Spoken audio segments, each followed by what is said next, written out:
everyone, and welcome to another episode of Talking Futures. I'm Alex from the Beyond BCA team, and today we are joined by Simon Hawkins. Hi, Simon. Hi. Hi there. So I'm going to ask you in a second to sort of describe what you do on the everyday. You work on the more admin side of the NHS. So if you'd like to introduce yourself to the BCA students, that'd be great.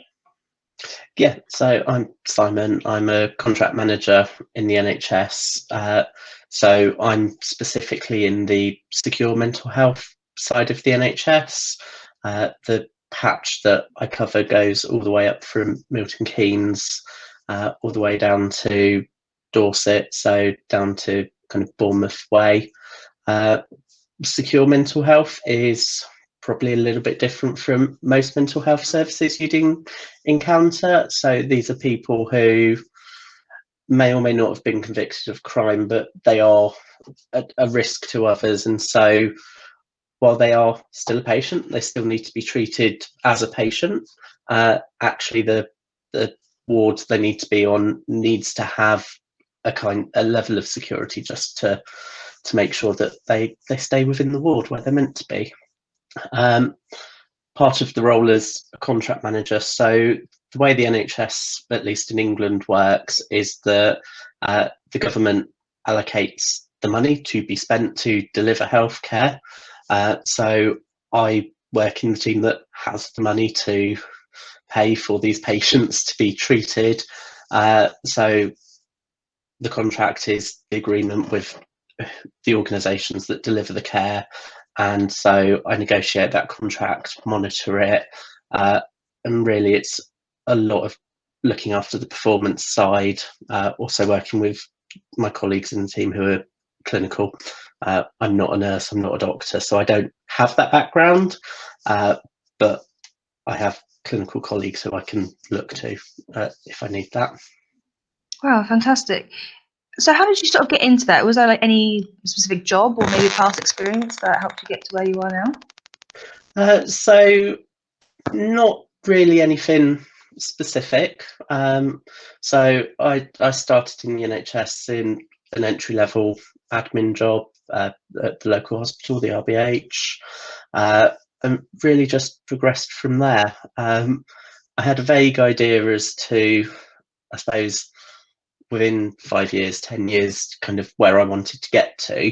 And so each move I made was focused around, actually, have I got the skills to move up? Are there some different skills that I need? So do a kind of sideways move, build those skills a bit more, and really just having that goal in mind.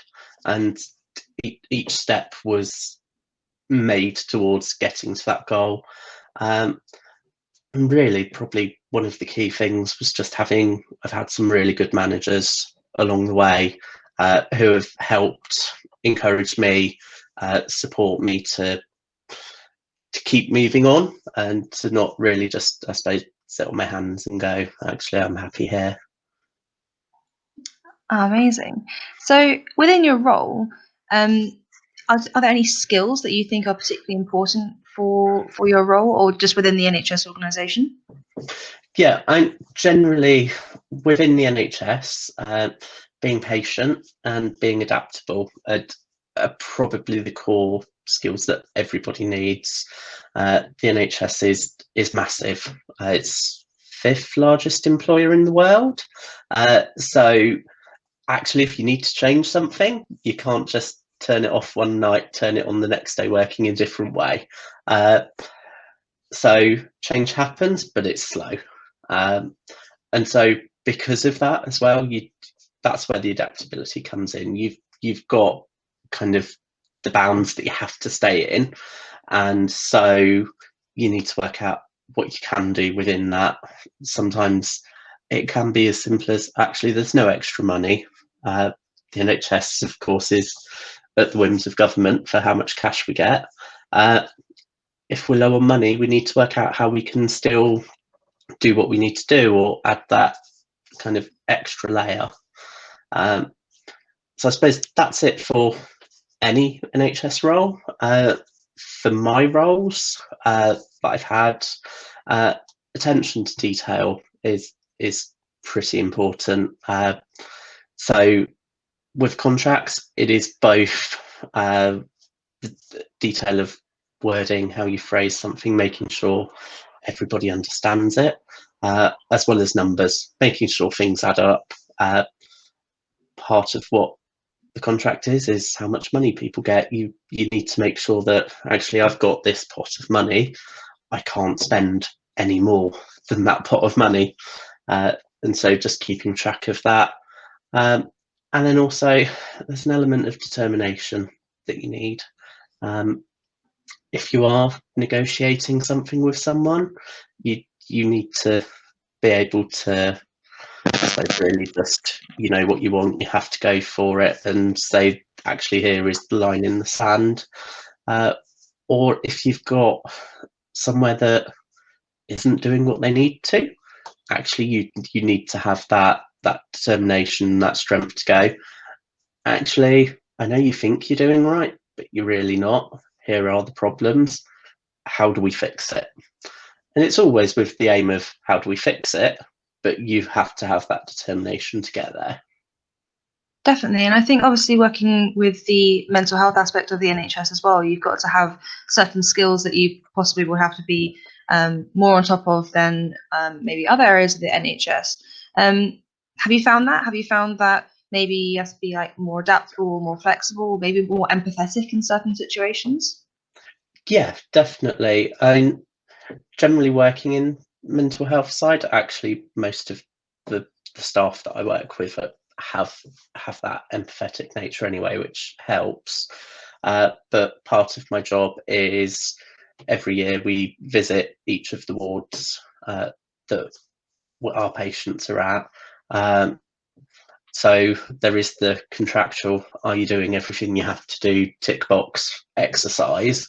But actually, while we're there, we want to make sure that patients are getting good quality care. So we will talk to the patients.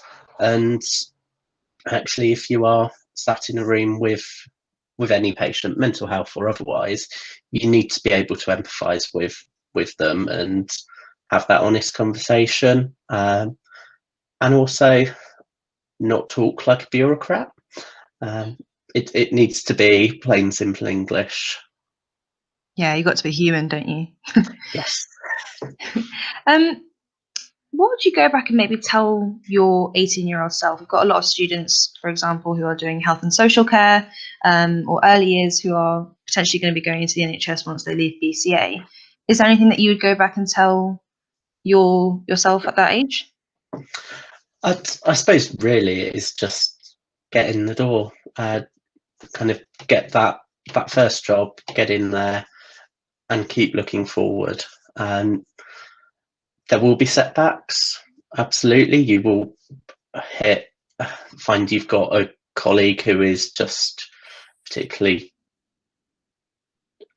feels like they're not on your side, and you will get that anywhere. You will get some managers who aren't necessarily as supportive as you'd like, but you know what? That's a temporary hurdle. That's a problem in the here and now. Actually, what can you do? Like, look at what you can do to solve it in the here and now. But you know what? There's always another job. If things aren't going well, or you just want to get to that next stage, keep looking forward and have your, I suppose, eye on the prize, and you know where you want to be. Nothing really is impossible. I also don't tend to kind of do the what if in my head. I am where I am who I am. Actually, if I look back and go, oh, you know what if I did do that, or I did take that job, I wouldn't be me. I wouldn't be who I am in the here and now. So actually that is, I suppose, part of the looking forward is don't look back, don't mull over things that are done and dusted.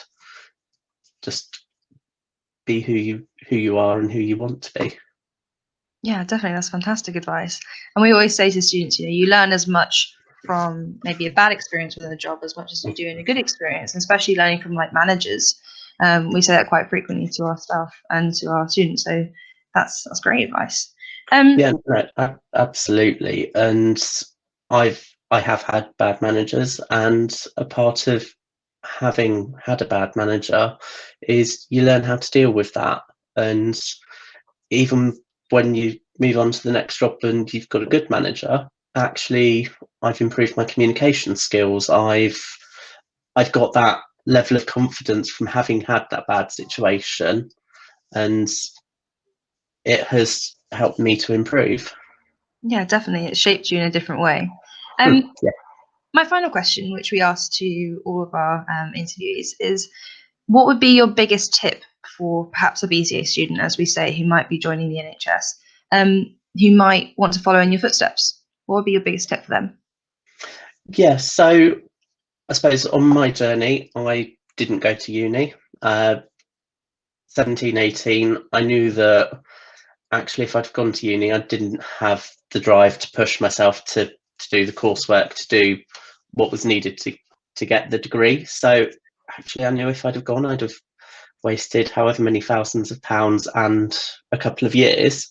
So I went straight into a job, and actually it was probably one of the best decisions I've made, doing it that way, because I've learned on the job, I've built up the experience. I'm in a job currently where actually having a degree is on the advert an essential requirement, but because I've gone through kind of up through all the different stages, I've developed the skills that I need to do what I'm doing now. And really it is when you're in any job, but especially when you are starting off, play to your strengths. If there are things that you think you could improve, actually talk to your manager, see if absolutely get them on board to make the change. Don't just make it. But I've been doing interviews for somebody to start in our team this week, and one of the questions is actually, what have you developed in your previous teams? We want to see people who have that, I suppose, drive just to push the whole team forward and develop the processes. So it is kind of find your niche, push things, improve things as much as possible, and that will demonstrate to your current manager and any future manager actually you are a worthwhile person to have around. That's fantastic advice. Thank you so much. And thank you for taking the time to talk to me today, Simon. It's been really great. Not a problem. Great. Thank you so much.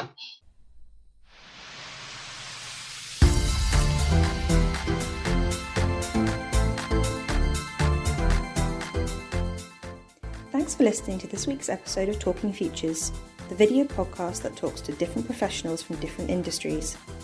It was brought to you from the Beyond BCA team here at the Berkshire College of Agriculture.